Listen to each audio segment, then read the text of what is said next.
नमस्कार मित्रों, मैं शरद त्रिपाठी आपके अपने ऑनलाइन एजुकेशन चैनल शरद एजुकेशन वाला पर एक बार फिर से आपका स्वागत करता हूं। देखिए दोस्तों, हमने वर्णमाला का पूरा टॉपिक खत्म कर लिया है, उसका क्वेश्चन भी कुछ कर लिया है हमने।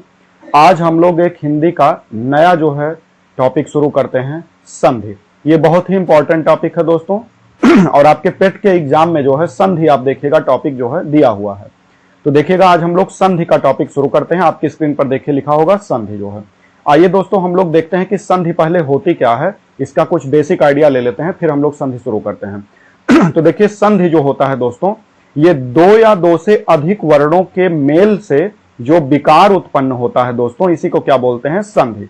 क्या होता है, फिर से सुनिएगा, दो या दो से अधिक वर्णों के मेल से विकार उत्पन्न होता है जो दोस्तों, उसी को क्या बोलते हैं, संधि। यहां पे विकार का क्या तात्पर्य है दोस्तों, विकार मतलब यहां पर होता है दोस्तों परिवर्तन। जैसे देखिए स्क्रीन पर आपके दिख रहा होगा आ प्लस आ बराबर देखिएगा दीर्घ आ लिखा हुआ है। इसका मतलब है कि जब दो लघु आ मिले हैं तो आपका एक दीर्घ आ बन गया है, यानी विकार उत्पन्न हुआ कि नहीं हुआ। अगर ऐसा होता कि दो आ लघु जुड़ते और तब भी आ ही रहता तो इसका मतलब कोई संधि नहीं हुई है।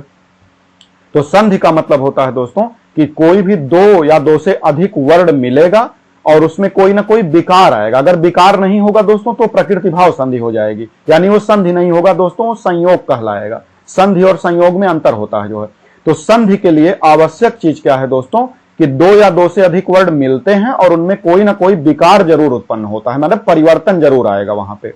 ठीक है दोस्तों, तो आपको संधि की परिभाषा समझ में आई होगी। आइए हम लोग आगे का चीज देखते हैं। देखिएगा दोस्तों, मैं आपको एक नए फ्लेवर में संधि पढ़ाऊंगा। जैसे कि हिंदी के जो टॉपिक होते हैं उसमें जो संधि पढ़ाया जाता है वो डायरेक्टली आपको संधि का परिभाषा बताकर और सीधे संधि का प्रकार बता दिया जाता है। लेकिन एक नया फ्लेवर से हम लोग संधि को सीखेंगे। आप देखिएगा बहुत ही इंटरेस्टिंग आपको लगेगा। मैं आपको थोड़ा संस्कृत का उपयोग करते हुए आपको संधि पढ़ाऊंगा दोस्तों। जैसा कि आपको पता ही होगा कि जो हिंदी की आदि जननी कही जाती है वो संस्कृत कही जाती है। अर्थात हिंदी जो होता है वो उसका आदि जननी मतलब वो कहां से उद्धृत हुआ है तो आप कहेंगे संस्कृत से।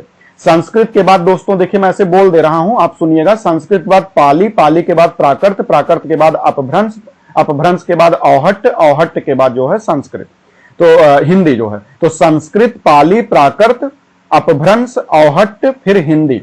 इन्हीं से देखिएगा आपका दोस्तों हिंदी का विकास हुआ है तो देख रहे हैं आप स्क्रीन पे आपके दिख रहा होगा कि संस्कृत से ही बाद में क्या हुआ है, हिंदी का जन्म हुआ है। अर्थात जो संस्कृत का व्याकरण रहा होगा उसी से हिंदी का भी व्याकरण दोस्तों बना होगा।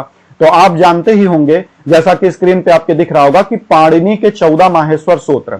तो जो ये महर्षि पाणिनि थे दोस्तों इन्हें ही संस्कृत का जन्मदाता बोला जाता है। तो इनके बारे में मैं छोटी सी एक बात बताता हूं, आप उसको सुनिएगा। महर्षि पाणिनि के बारे में कहा जाता है दोस्तों कि ये एक बार भगवान शंकर की तपस्या करने के लिए बैठे और ये तपस्या किए और भगवान शंकर प्रकट होकर अपने डमरू को इन्होंने बजाया भगवान शंकर ने। और जब डमरू को बजाया तो कहा नहीं जाता है कि जाकी रही भावना जैसी प्रभु मूरत देखी तही तैसी। तो इसका मतलब है कि जैसे कोई डमरू बजाता है तो जो जिसका जैसे होता है वो वैसे सुनता है उसको। तो महर्षि पाणिनि ने जब डमरू बजाए भगवान शंकर प्रसन्न होकर, तो उन्हें सुनाई क्या दे रहा था ऐ उड़ रिलिक एवोंग एओच हैवरट लड़ यमंग गणनम झभैया घड़दस जब गडदस खा फा छाठा था चाटा तावा कापाया सक्सर हल। मतलब कहने का है, अभी मैं इसको और अच्छे से आपको पढ़ाऊंगा दोस्तों। मैं अभी जल्दी में आपको बताया केवल कि महर्षि पाणिनि को डमरू की आवाज में माहेश्वर सूत्र सुनाई दिया और क्यों इसका नाम माहेश्वर सूत्र पड़ा है दोस्तों, क्योंकि भगवान महेश अर्थात भगवान शंकर को जानते हैं, पर्यायवाची में महेश भी कहा जाता है। तो भगवान महेश प्रकट होकर भगवान महर्षि पाणिनि के सामने जो आप ये डमरू बजाए थे और उससे जो ध्वनि सुनाई दिया था वो 14 आपके माहेश्वर सूत्र बन गए दोस्तों। तो ये कॉन्सेप्ट आपको समझ में आया कि क्यों पाणिनि का 14 माहेश्वर सूत्र कहां से आया, कैसे कैसे हुआ दोस्तों। तो देखिएगा ये माहेश्वर सूत्र का क्या उपयोग है दोस्तों, ये मैं आगे जब आपको संधि का टॉपिक पढ़ाऊंगा दीर्घ संधि, वृद्धि संधि, गुण संधि, अर्थ संधि, तो मैं आपको बताऊंगा कि इस माहेश्वर सूत्र का क्या उपयोग है। अभी आप केवल ये जानिए दोस्तों कि माहेश्वर सूत्र की संख्या कितनी होती है दोस्तों। आपके देखिए स्क्रीन पर दिख रहा होगा 14। अर्थात माहेश्वर सूत्र की संख्या कितनी हो दोस्तों, 14 होती है।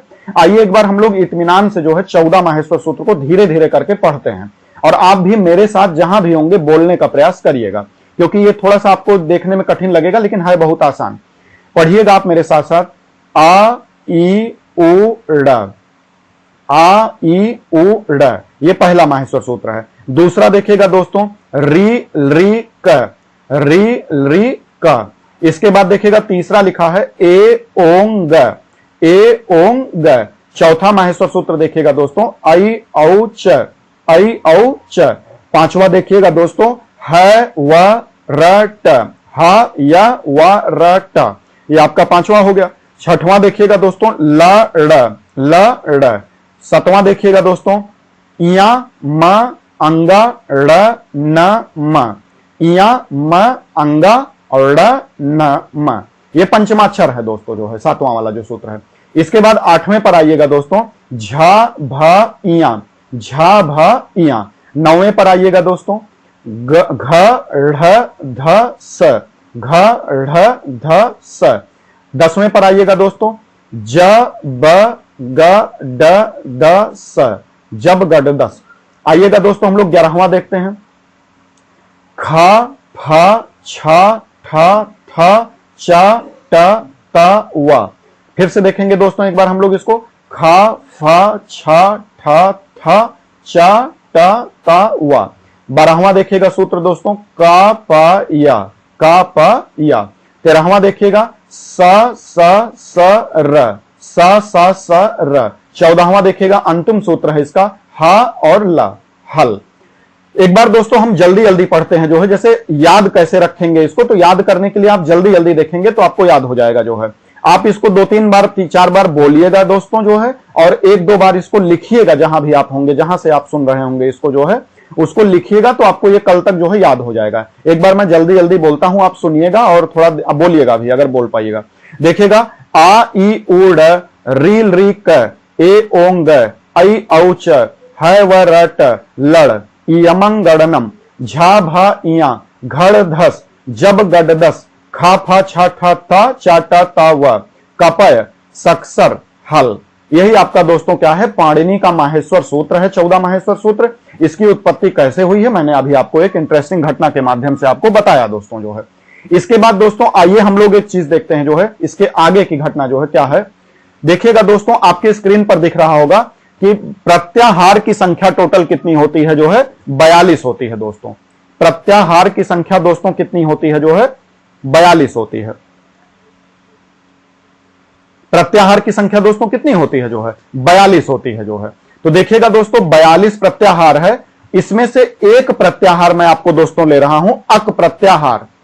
अक प्रत्याहार में देखिएगा दोस्तों आप जो है, इसमें कौन कौन से वर्ड आएंगे दोस्तों, देखिएगा आ ई उ री और री, आ ई उ री और री, ये आपके दोस्तों अक प्रत्याहार के अंतर्गत जो है वर्ड आएंगे। इसके बाद देखिएगा दोस्तों जो संधि होती है वो आपकी जो है कुल जो है 5 होती है जो है। तो पहला संधि देखिए आज हम लोग दोस्तों देख रहे हैं, दीर्घ संधि। इसका सूत्र है दोस्तों, देखिएगा आपकी स्क्रीन पर दिख रहा होगा, अकह सवर्णे दीर्घः, अकह सवर्णे दीर्घः।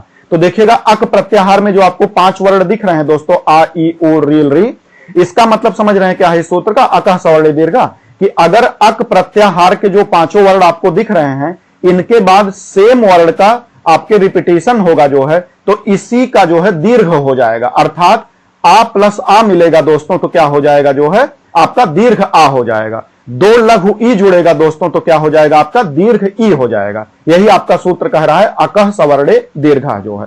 तो एक उदाहरण के रूप में आइए हम लोग देखते हैं जो है दोस्तों, विद्या प्लस अर्थी। विद्या प्लस अर्थी देखिएगा दोस्तों लिखा हुआ है विद्यार्थी।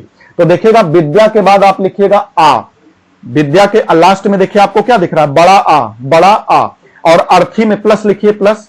इसके बाद देखिएगा लिखा है आ। तो देखिएगा दोस्तों अभी मैंने आपको बताया था कि संधि की परिभाषा में क्या बताया था आपको, कि 2 या 2 से अधिक वर्णों के मेल से जो विकार उत्पन्न होता है दोस्तों, इसी को क्या बोलते हैं, संधि बोलते हैं। तो यहां देखिएगा दीर्घ आ और एक लघु आ को जोड़ने पर क्या बनता है दोस्तों, दीर्घ आ बनता है, दीर्घ आ। तो देखिएगा दोस्तों विद्या प्लस अर्थी आप जोड़ेंगे तो क्या हो जाएगा आपका दोस्तों, विद्यार्थी हो जाएगा। ठीक है दोस्तों, आज की क्लास हम लोग यहीं तक रखते हैं जो है। कल हम लोग जो है एक नए सेशन के साथ जो है फिर से उपस्थित होंगे जो है। आप जो है दोस्तों एक काम करिएगा, जो मैंने माहेश्वर सूत्र बताया है उसको आप जरूर आज याद कर लीजिएगा, तब आपको संधि जो है एक बहुत ही अच्छी कॉन्सेप्चुअल वे में समझ में आएगा। दोस्तों आज की कक्षा आपको दोस्तों कैसी लगी कमेंट बॉक्स में जरूर लिखिएगा। अपने दोस्तों के पास जो है इसको लाइक और शेयर जरूर करिएगा और चैनल को सब्सक्राइब करना ना भूलें जो है दोस्तों। धन्यवाद दोस्तों, नमस्कार।